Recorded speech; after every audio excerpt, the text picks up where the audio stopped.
Time is produced by John DeSando. Listen to shows and read reviews online at wcbe.org. I'm John DeSando. And I'm Mary Urena. And this is It's Movie Time. And Mary, I want you to know flat out, I really liked the card counter, which means that you are open to not like it at all, or to like it. So I'm really interested, I guess, doing in the front end what we often do in the back end. Mary, what'd you think of the card counter? I didn't like it. So let's set the scene for everybody, and then I anticipated this might happen. Paul Schrader is the director of the And writer. And writer. Most famous for? I would say Taxi Driver. It put him on the map. Yep. And then Raging Bull after that. Did a lot of partnerships with Martin Scorsese, including, as you said, Raging Bull, Last Temptation of Christ. In fact, Martin Scorsese is one of the producers of this film. Yeah. And so is my son's boss, Jeff Rice, one of the producers. So, yeah, so it fits my profile for what I would like. I love Oscar Isaac. Oh, he's tremendous. Isn't he? He's a tremendous actor, probably best known for playing Poe in the Star Wars sequel trilogy. That kills me because he's such a good actor. And he does actually make that role. He does, and he's also in the X-Men universe, and he's soon to be in the Marvel universe as well. He's just an incredibly fine actor on stage and screen, and has received a Golden Globe Award for his role in Show Me a Hero on HBO. And he should be getting an Oscar nomination soon. I would agree with this role, but Right, I still didn't like the so film. the card counter sounds like I want to watch it because I want to be a better poker player. Is that right? You learn a lot about poker in this, and Oscar Isaac does play the card counter, but how he became a card counter is really the premise for his character, as well as his interactions with the other characters in this film. Yeah, he basically Abu Ghraib is where he sharpened his interrogator skills. And infamously was punished for it. Yes, he serves 8.5 years, I think, in military prison. Yeah, and then who gets to go free? Nobody but Major Gordo. Oh, that's played by Willem Dafoe. Who's a favorite of Schrader. Very much so. He played Christ in The Last Temptation Thank you, of Christ, yes. and he actually played a very similar character to the main character we've referenced here in a film called Light Sleeper. Willem Dafoe played John Latour. Similar premise to the William Tell character played by Oscar Isaac here, in that it's a man tortured by the sins of his past and struggling with moral issues in his life, and adapts a lifestyle of moving through life but not actually being in life. And it sounds just like a Schrader hero to me. Lather, rinse, repeat. Oh my God. You know, always these fallen guys.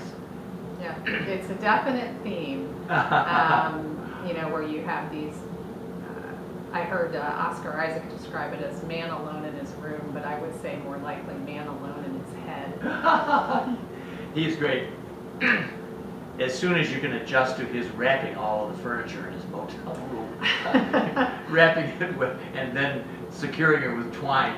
and not necessarily explained. It's very, very true to a Paul Schrader film, these levels of complexity that don't have obvious answers and easy answers and make you really have to think while you're watching the film. Well, I'll tell you, maybe as a help to people who watch it, my interpretation is he's trying to obliterate everything from his past and trying to make himself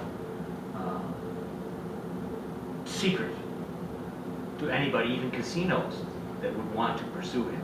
I think that's a possible theme. I also think, because it opens with him talking about how he never thought of himself as somebody who could adjust to life in prison, but he actually adjusted very well, and liked the neatness and the orderliness of it and the repetitiveness of it. And I think when he checks, every hotel room he checks into, and he doesn't stay at the high roller suites and the fancy hotels. He stays in the Motel 6s and Super 8 motels of the world that are on the fringes. And when he checks into every room, he takes the pictures off the walls. He wraps all the furniture in white sheets, even the lamps, so that it's all very neat and clean and aesthetic. And if you remember, some of the ritualistic Travis Bickle taxi driver stuff. Yes. I mean, they're both whacked in their own way, but Isaac's character is so cool. He's very, you really have to take a lot of time to unpeel the layers of his onion, because he's very, interestingly, as a poker player, his name is William Tell, but he doesn't give you a lot of tells. I think Schrader does the telling. You're right. And he opens up some because he meets a couple of people.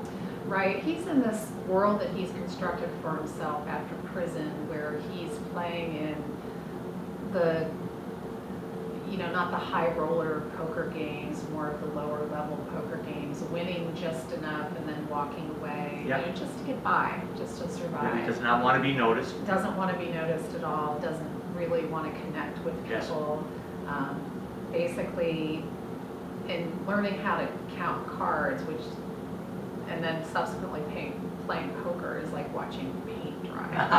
And it's used as a metaphor to kind of explain him and his character and this lifestyle he's adopted.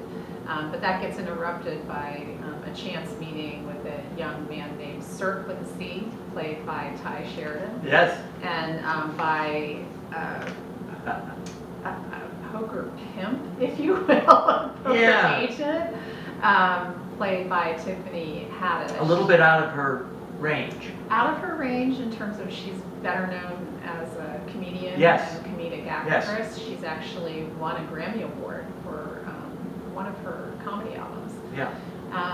Where she plays this agent. She actually, I appreciated in this very dark film that she brought some light and life to the story. Yeah, I have to agree. She seemed a bit out of it for me in the context, but you're absolutely right, because that's the counterbalance that you need, because everything else is so flatlined and so dark. Well, not just dark in terms of the dark place that William's character went in his past and now lives in now to try and keep the demons at bay, if you will.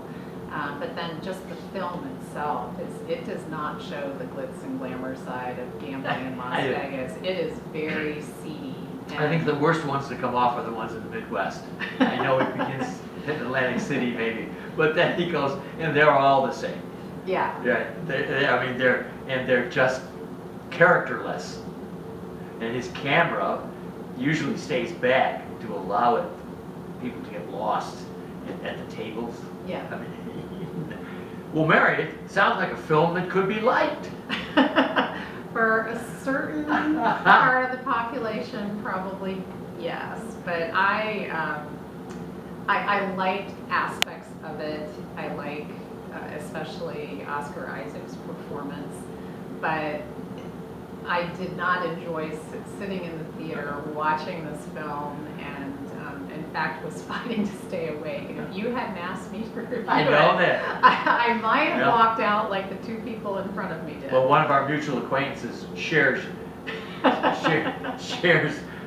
your, I don't know, not dislike is not even the word, just kind of you're bored with it.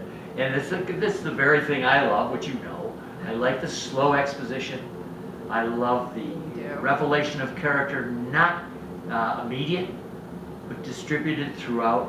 I do like this anti-hero. Seems to be a very modern guy in the sense of Schrader bringing it in, but everybody else, including Scorsese, jumping on that bandwagon. What do you call it? The lonely guy in the room? Oscar Isaac described it as the lonely man in the room, but I described it as the lonely man in his head, which is how a lot of this plays out. I appreciate that you appreciate this. I know. Well, no, that's why I love having you on, because I can count on if you don't like it. It's always good for its movie time. to have that balance. Because I frequently pick movies that I think people will, both I will like and they will like. In your case, I can pick almost anyone, and you could either like it or not like it. So I don't have to worry about that with you. Well, Mary will tell me. So Mary, what would you advise our audience then? I think there's a lot in this film to like, especially the performance of Oscar Isaac. If you choose to see this, it's only showing in theaters, and be prepared for going into a very dark hole. I would say on this one, it is a theater film, Yes. and so you can't sneak into Netflix and then turn it off. You have to stay with it if you're that kind of person. Well, interestingly, the people who left with maybe 15 minutes to go in the film, right before the true climax Oh, of my. the film and the true climax of the character. And I thought, I wonder if they would even care to know, like, because it turns on a dime, and it's very unexpected and very abrupt, the direction that it goes and the resolution for this character, William Tell, and even for Cirque and for La Linda, his, Oh, I love it. who Yeah. becomes his Yes. poker agent. Well, and I will end it by saying it isn't these shots, which are short of Abu Ghraib, are harrowing. They're very harrowing, You know, and I didn't like the use of the fisheye camera lens Yeah. to show those scenes, because part of it shows distorted reality, which I get is what he was trying to portray, but I found it an unnecessary mechanism in the making of the film. And it adds a disturbing element to it. So here's a disturbing film that See it as a matinee, if you see it at all.